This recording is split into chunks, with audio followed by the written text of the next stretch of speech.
अस्सलाम वालेकुम। आपको आज के प्रोग्राम में खुशामदीद कहता हूँ। मैं इस वक्त जलालपुर पीरवाला में मौजूद हूँ और मेरे एक तरफ जो है वो शहर है और ये वो शहर है जिसके हवाले से कहा जा रहा था खदशात हैं कि इस शहर में पानी जो है वो दाखिल हो सकता है, ये शहर जो है वो डूब सकता है। और दूसरी तरफ जो है वो आबादी है जो इस पानी के अंदर आ गई है और ये देख रहे हैं ये यहाँ तक जो है वो सैलाब का जो है वो पानी आ चुका है। और कोशिश यहाँ पर जो है वो यही है कि इस इलाके को किसी तरह से बचाया जा सके। यहाँ पर जो है वो अभी रेस्क्यू ऑपरेशन जारी है। तो हम इससे पहले जो है वो उन इलाकों में जा चुके हैं जहाँ पर अभी सैलाब का पानी गुजर चुका है, जहाँ पर रिहेबिलिटेशन का फेज़ चल रहा है। वहाँ पर लोगों के जो मसले हैं, लोगों की जो शिकायतें हैं वो हमने अब तक जो है वो आपको जो है वो पहुँचाई हैं। लेकिन ये जलालपुर पीरवाला और इससे आगे के जो इलाके हैं ये वो इलाके हैं जहाँ पर अभी सैलाब का पानी जो है वो गुजर रहा है। और यहाँ पर जो है वो एक बड़ी मुश्किल ये है कि बहुत सारी आबादियों के हवाले से ख़तरात हैं कि पानी का लेवल अगर ऊपर जाता है तो ये आबादियाँ अभी भी पानी से मुतासर हो सकती है। इसलिए यहाँ पर जो है वो चैलेंजेस बहुत सारे हैं लोगों के लिए। एक तो चैलेंज है, ज़ाहिर बात है, लोग आप देख रहे हैं ये बोट्स आप देखें, वहाँ से लोगों को उनके जानवरों को जो है वो वापस जो है वो लेकर आती हैं। लोगों के लिए सबसे बड़ा चैलेंज अभी इस वक्त जो है वो यहाँ से जो है वो निकलना है।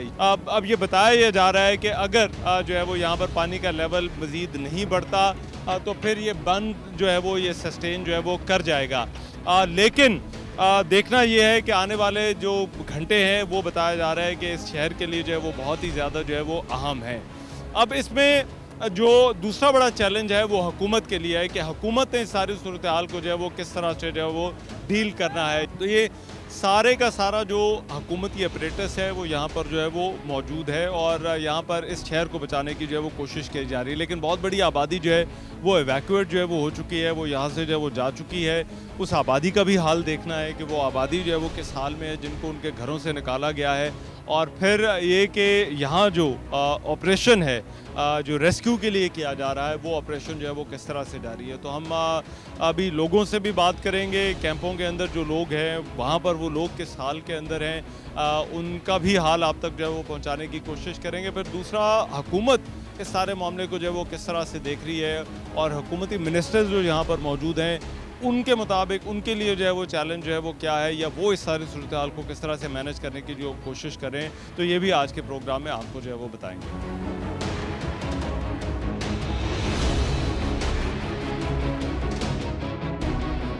सीनियर मिनिस्टर पंजाब मरीम औरंगजेब साहबा मेरे साथ मौजूद हैं। मरीम साहबा, थैंक यू सो मच जी। मुझे बताएं अभी इस वक्त ये जो रेस्क्यू का जो काम है वो किस तरह से चल रहा है और चैलेंज इस वक्त जो है वो गवर्नमेंट के लिए जो है वो क्या है? बिस्मिल्लाहिर्रहमानिर्रहीम। चैलेंज सबसे बड़ा तो ये है रहमान कि जब इनको अर्ली वार्निंग दी गई, जो अब ये ख़ुद भी मान रहे हैं कि इनको अर्ली वार्निंग दी गई, सायरन बजाए गए, अनाउंसमेंट्स हुई, ये नहीं आए। इनका ख्याल था कि पानी जो है वो इतना ऊंचा लेवल पे नहीं जाएगा और ये वाहिद जगह है जहाँ इतनी ज़्यादा डेविस्टेशन इसलिए है कि बस्ती बहारा का जो बंद टूटा है, जो ब्रीच हुआ है, जिससे पानी का लेवल एकदम ज़्यादा हुआ है और जो बस्तियाँ हैं वो नीचे गई हैं। अब जो बात है कि ये सिर्फ ये लोग रह गए हैं। सुबह से हमने 6 बजे से ये ऑपरेशन स्टार्ट किया था और कल रात से, तो जो सुबह का ऑपरेशन है उसमें 4 हेलीज़ हैं और फिर ये बोट्स हैं और फिर आर्मी की बोट्स हैं। लेकिन रेस्क्यू 112 की बोट्स जो डिस्ट्रिक्ट्स पानी निकल गया वहाँ से सारी डाइवर्ट करके बोट्स यहाँ भेजी हैं। अब सुबह यहाँ तकरीबन कोई 150-200 आदमी था। अब सिर्फ ये लोग रह गए जिसमें बेड़े भी काम कर रहे हैं, प्राइवेट बोट्स को भी हमने ले लिया है, वो भी गवर्नमेंट ऑफ पंजाब की इस वक्त ओवरसाइट पे काम कर रही है क्योंकि वो ओवर चार्ज कर रहे थे।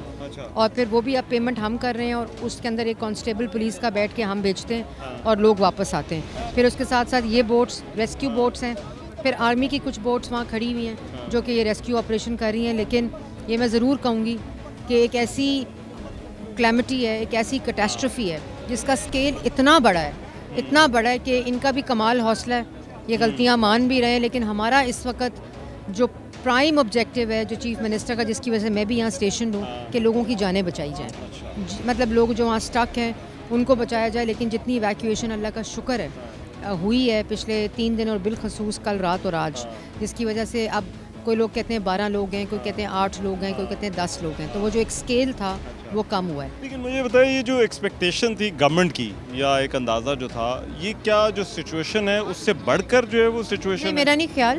जो बंद टूटा है ना 4:30 बजे, जिसकी वजह से हमें गिलानी एक्सप्रेस को भी ब्रीच करना पड़ा ताकि पानी का जो फ़्लो है वो उस तरफ जाए। और हमारी जो इरिगेशन है, अब आप ये वाला बंद देख रहे हैं, इसको 86M बंद कहते हैं। ये जो नया जो 2 हफ्ते में बना है, जिसमें हमारा ख्याल था कि पानी आएगा, तब यहाँ पानी नहीं था, तो ये बना, जिसकी वजह से वो जो पीछे अगर आप देखें तो जलालपुर शहर जो है वो सिटी इस बंद ने, और ये CNW का काम है। सेक्रेटरी भी अभी यहाँ सुहेब खड़े हैं ये पीछे, और जो मिनिस्टर हैं सुहेब और सेक्रेटरी भी कल रात से फील्ड के ऊपर हैं, जिसने ये बंद, क्योंकि पानी का जो जिसको कट बोलते हैं, जब वो उस तरफ जाता है तो ये बंद, क्योंकि कच्ची मिट्टी का है तो ये बैठता है कंटिन्यूसली। वो देख रहे हैं आप, मशीन लगी हुई है कि मिट्टी डालते जाएं। जो वहाँ बस्ती बहारा वाला बंद है, वो जो ब्रीच हुआ, वो उसका बंद फिल करना बड़ा इंपॉर्टेंट है। तो वहाँ सेक्रेटरी इरिगेशन और वज़ीर काजिम अली शाह साहब बैठे हुए हैं कल रात से। मैं भी वहाँ गई थी, उसके अराउंड भी 15 मिनट दूर है यहाँ से, उसके अराउंड भी तकरीबन 2000 आदमी वो वहाँ बंद के ऊपर, उसको हमने टेंट प्रोवाइड किए हैं, सब टेंटेड हैं और खाना भी जा रहा है। तो गवर्नमेंट की प्रिपेयर्डनेस जो है वो, लेकिन इतनी बड़ी आबादी को टेंटों में जो है वो किस तरह से रखेंगे और किस तरह से जो है वो रहे? अभी जब ये नीचे जाएगा ना, क्योंकि आपने देखा सेंटर नॉर्थ से पूरा पानी नीचे की तरफ जा रहा है, तो मुश्किल 2 दिन हैं, जो हमारे एक्सपर्ट इरिगेशन के भी कहते हैं। ये क्या वजह है कि जलालपुर पे इस कदर ज़्यादा फोकस है? आपके मिनिस्टर्स भी जो है वो यहाँ पर है, आप खुद भी जो है वो यहाँ पर है। इस वक्त एक अलीपुर में एक पंजनद का जो एरिया है, क्योंकि पानी का बहाव जिस तरफ है और ये जो बंद टूटने की वजह से एक कैटास्ट्रफी की सिचुएशन स्केल की यहाँ है, जिसकी वजह से इस रेस्क्यू ऑपरेशन जो हमें इंफॉर्मेशन आ रही थी कि यहाँ मज़ीद तेज़ होना चाहिए, तो सारा फोकस है भी यही, क्योंकि इस तरफ जो आबादी है, अगर आप देखें तो रिवर बेड्स में बोल है, इस तरफ जो आबादी है सीधी, वो भी रिवर बेड के अंदर है, और वो कम्युनिटी 4-5 दिन से स्ट्रैंडेड थी। अल्लाह का शुक्र है आज की इवैक्यूएशन ने काफ़ी ईज़ आउट किया उनको। लेकिन आने वाले जो महीना 2 महीने वो बड़े मुश्किल होने वाले हैं। एक तो हेल्थ के इंफ्रास्ट्रक्चर जो आप लोगों पे जो एक प्रेशर आएगा, और दूसरा इन लोगों की रिहेबिलिटेशन, जो घर बनने हैं और फसलों की कंपनसेशन है, तो क्या प्लान क्या है पंजाब गवर्नमेंट? अभी तो प्रिपेयर्डनेस, इवैक्यूएशन और रेस्क्यू फोकस था, अभी भी है वही, अभी तो वही फेज़ चल रहा है। लेकिन उसके साथ साथ ये मैं ज़रूर कहूँगी कि एक कमेटी तश्कील चीफ मिनिस्टर ने दे दी है, जो एक पूरे फ्रेमवर्क में, देखें हमने कोई लॉन्ग टर्म सोल्यूशन करना है। हर साल अब आप देखें NDA में कह रहा है 28% और अगले साल आएगा, तो हमने वो सोल्यूशन करना है जिसमें इनकी रिहेबिलिटेशन जो है वो सस्टेनेबल हो, रिवर बेड से आउटसाइड हो, और उनको कॉम्पनसेट किया जाए, जो लोग इंसेंटिवाइज़ किया जाए जो लोग रिवर बेड से। तो रिहेबिलिटेशन और रिलीफ जो है वो फेज़ अभी स्टार्ट कर दिया, वो फ्रेमवर्क कमेटी बनाएगी और मैं उसकी कन्वीनर हूँ, और जो लॉस का तयन भी करेगी, और फिर उसके बाद उनका पूरा एक फ्रेमवर्क देगी। ट्रांसपेरेंसी, क्योंकि अभी हम जिन इलाकों से गुजर रहे हैं, जहाँ पर भी लोगों से बात हो रही है, सबसे बड़ा लोगों का ये मसला है कि सैलाब तो आते हैं, लेकिन उसके बाद सही मुतासर होने वाला जो है वो कौन है, और जो उससे फ़ायदा उठाने वाला है वो कौन है। तो गवर्नमेंट इस चीज़ को किस तरह से इंश्योर करेगी? कि गवर्नमेंट 1.5 साल से जो सोशल प्रोजेक्ट्स हैं हमारे, चाहे वो डिफरेंट सोशो इकोनॉमिक लोगों के लिए हैं, वो तमाम मेरिट बेस्ड हैं। और आपने हेल्थ की बात की, तो इस वक्त तकरीबन 1100 फील्ड हॉस्पिटल और क्लिनिक ऑन व्हील्स जो हैं वो फील्ड में हैं, और ये वो इंफ्रास्ट्रक्चर है जो पिछले 1.5 साल में बना है। फिर पैरा की जो फोर्स है, जो इंक्रोचमेंट है, डीसिल्टिंग नालों की बर वक्त हुई, जिसकी वजह से जो कैटास्ट्रफी हो सकती थी वो बहुत बड़ी हो सकती थी।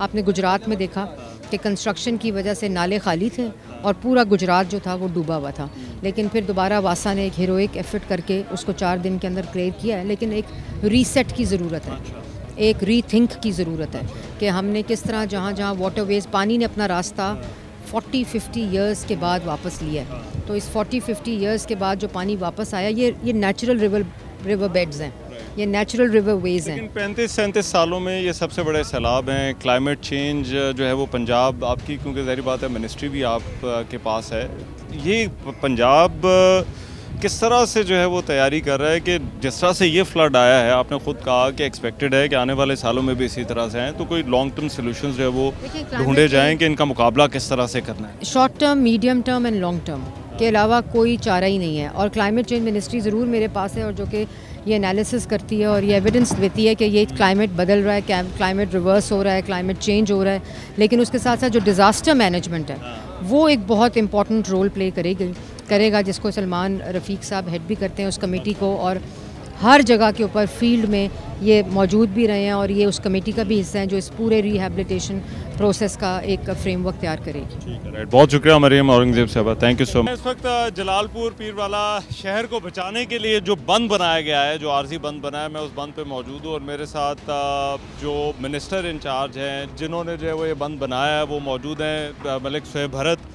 उनसे ज़रा मैं जानना चाहता हूँ, ज़रा पूछते हैं कि ये किस तरह से इस वक्त हुकूमत की कोशिश इस बंद के हवाले से और इस शहर को जो रेस्क्यू करने के हवाले से जो है क्या। मलिक साहब, थैंक यू सो मच, बहुत शुक्रिया। मुझे सबसे पहले तो बताएं कि ये आरजी बंद आप लोगों को क्यों बनाना पड़ा है और क्यों अभी भी मुसलसल मैं देख रहा हूँ इसके ऊपर मट्टी डाली जा रही है। रहमान साहब, सबसे पहले तो मैं आपको अप्रिशिएट करूँगा कि I have seen you since morning, क्योंकि सारे मिनिस्टर्स की मल्टीपल जगह पर ड्यूटी लगी and you have reached there and you have doing a wonderful job.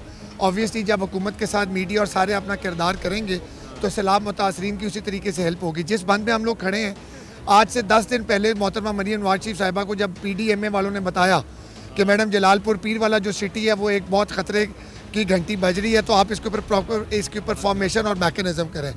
तो रहमान साहब, उसके बाद हुआ ये कि हमारी लाहौर में मीटिंग हुई और मैडम ने मुझे, मेरे सेक्रेटरी साहब को, हमारे ये साउथ चीफ आपके साथ खड़े हैं गुम्मन साहब, और पार्लिमानी सेक्रेटरी साहब को, हम सब की ड्यूटी लगाई कि हम लोग दिन रात एक करके, और CNW डिपार्टमेंट ने विद इन 10 डेज़ ये 7 किलोमीटर का, अगर आपका कैमरा दिखा सके, ये 7 किलोमीटर का बंद है। अच्छा, जो यहाँ से जाकर इसी तरह ही हमने पूरा बंद बनाया रहमान साहब, और इसकी एक पूरी बंद बनाने को हमने इसको जाकर मोटरवे के साथ जोड़ा है। जब आप देखते हैं कि पानी का बहाव इस तरफ आ रहा है और जिस तेज़ी के साथ आ रहा है, अगर खुदा न खास्ता ये बंद आज इधर मौजूद ना होता सर, तो जलालपुर पीरवाला की 150,000 से ज़्यादा आबादी अब तक की डूब गई होती, लोग मुश्किलात का शिकार होते। और इस बंद को छोड़कर आपकी टीम और हम लोग और पाक फौज और जितने भी डिपार्टमेंट्स काम कर रहे हैं वो इस शहर के अंदर होते, और आप देखते कि हज़ारों लाखों लोग मोटरवे के ऊपर मौजूद होते हैं। फोकस तो भी मैं देख रहा हूँ ये सारा इधर ही बना हुआ है जलालपुर पीरवाला पे, लेकिन बाकी जगहों पे जो है वो क्या सिचुएशन है बाकी जगहों पे, और कहीं इससे आगे तो वो ख़तरा तो नहीं है कि इससे आगे वाली आबादियों का जो है कि वो के पानी की जद में आ जाएं? रहमान साहब, मैं थोड़ा सा शुरू करूँगा कि आपको पता है कि इस दफ़ा भी एक बड़ी ज़्यादा बारिशें हुई, हैवी रेनफॉल के बाद हमारे डिपार्टमेंट की जब मैं बात करें, बहुत ज़्यादा इश्यूज़ बने जेलम के ऊपर, चकवाल के ऊपर। वहाँ पे हमने फील्ड फॉर्मेशन की, हमारा पूरा डिपार्टमेंट, मैं और सेक्रेटरी साहब और पूरी फील्ड फॉर्मेशन उधर हुई। उसके बाद आप देखते हैं कि सैलाब का इलाका शुरू होता गया। हम इधर मौजूदगी का मकसद ये है कि इधर एट राइट टॉप लेवल सबसे ज़्यादा डेंजर इधर है। हम एक जगह पे स्टेशन नहीं है, मैं यहाँ से जाता हूँ और बंदों पे जहाँ के हमें ज़रूरत है, इरिगेशन डिपार्टमेंट की फॉर्मेशन के साथ CNW आपस में बात करके मोहतरमा मरियम नवाज शरीफ साहिबा को हम आवरली रिपोर्ट दे रहे हैं। उस आवरली रिपोर्ट के ऊपर जिस तरीके से अहकामात आते हैं और हम जाते हैं, और ये एक जगह इस वजह से है कि हम लोग पहले एक डिस्ट्रिक्ट होते हैं, इसके बाद अब ये सारा पानी अलीपुर की तरफ जा रहा है, पानीनाथ की तरफ से, और इंशाल्लाह ताला आज रात को हम एक्सपेक्ट कर रहे हैं, जो हमें महकमा मौसमियात PDMA वालों ने बताया कि यहाँ पे पानी थोड़ा सा रिसीड करेगा। वंस दैट विल डू, तो इंशाल्लाह इन द मॉर्निंग यहाँ से लोगों को निकालने के बाद, जैसे आप देख रहे हैं कि उस तरफ मोहतरमा हमारी सीनियर मिनिस्टर साहिबा मरियम औरंगजेब बैठी हैं और हेल्थ मिनिस्टर बैठे हैं। मैं इस टाइम बंद के ऊपर मौजूद है सर। ये आप देखें कि किस फील्ड फॉर्मेशन के साथ पूरे बंद 7 किलोमीटर का। और मैं आपको एक और चीज़ दूर दिखाऊंगा रहमान साहब, कि जब मैडम का आया विजिट तो मैडम ने कहा वो बंद आप देख रहे हैं सर 3 किलोमीटर वाला, वो हमने 4 रातें दिन रात मेहनत करके CNW डिपार्टमेंट में 4 रातें ये पूरा बंद, सो सर 3.5 किलोमीटर का कंप्लीट। लेकिन अब मुझे बताएं, क्योंकि आपके पास कम्युनिकेशन का भी चार्ज है, ये अब सैलाब में जो राब्ता सड़कें हैं, जो ख़ास तौर पर जो इस तरफ दरियाओं की तरफ जो है वो बनी हुई हैं, वहाँ पर इंफ्रास्ट्रक्चर का जो है वो बड़ा नुकसान हुआ है। कोई अंदाज़ा है इस वक्त तक पंजाब का जो लॉस है इन टर्म्स ऑफ इंफ्रास्ट्रक्चर और ये जो सड़कें हैं वो कितना हुआ है? रहमान साहब, हमारे पास ना हमारा सर्कल 3 है, एक नॉर्थ है, एक साउथ है और एक सेंट्रल है। इस दफ़ा सबसे ज़्यादा तबाही हमारी हुई है सेंट्रल में, जिसमें गुजरांवाला, वज़ीराबाद, हाफजाबाद, गुजरात, वज़ीराबाद आते हैं। उसके बाद हमारा साउथ है, अभी एक जगह पे आप खड़े हैं, आगे मुजफ्फरगढ़, अभी भावलपुर झांगरा रोड पे अभी पानी वहाँ पे पहुँच रहा है। इंफ्रास्ट्रक्चर के मामलात के ऊपर अभी मैडम की सबसे पहली प्रायोरिटी है कि CNW डिपार्टमेंट, मिनिस्टर और पार्लिमानी सेक्रेटरी और पूरी टीम के समेत के मौके पे पहुंचे और जितनी कनेक्टिविटी विलेजेस की आपस में ख़राब है उन सारी कनेक्टिविटी को जोड़े, लोगों को आपस में उनके घरों तक जितनी भी रसाई है। जैसे कि आप देखें कि ये 11, 22 ये जितनी भी गाड़ियाँ, जितनी भी बोट्स आ रही हैं, ये सारी कनेक्टिविटी अल्हम्दुलिल्लाह CNW डिपार्टमेंट में with the orders of honourable CM हम यहाँ पे फील्ड फॉर्मेशन करके यहाँ तक पहुँचाएंगे। और अक्रॉस पंजाब अभी क्योंकि हमने असेसमेंट अपनी शुरू कर दी है, जैसे जैसे पानी का बहाव उतरेगा देन वी विल सी कि हाउ द इंफ्रास्ट्रक्चर इज। तो अभी असेसमेंट आप लोगों की शुरू हो गई है? हमारी असेसमेंट शुरू है, फील्ड फॉर्मेशन शुरू है हमारे साथ। हम लोग एक प्रॉपर प्लानिंग के साथ, हमने थर्ड पार्टी भी हम लोग कंसल्टेंट बुला रहे हैं कि इस तरीके के साथ मैडम ने ये कहा कि जहाँ जहाँ पे हमें कल्वर्ट्स की ज़रूरत है, ब्रिजेस की ज़रूरत है, जहाँ पे हमें TSD, जहाँ पे हमें रिजिट करनी है, एक पूरी फॉर्मेशन के साथ C&W काम करेंगे इंशाल्लाह। बहुत शुक्रिया मलिक सोहेब भरत साहब, thank you so much, thank you so much.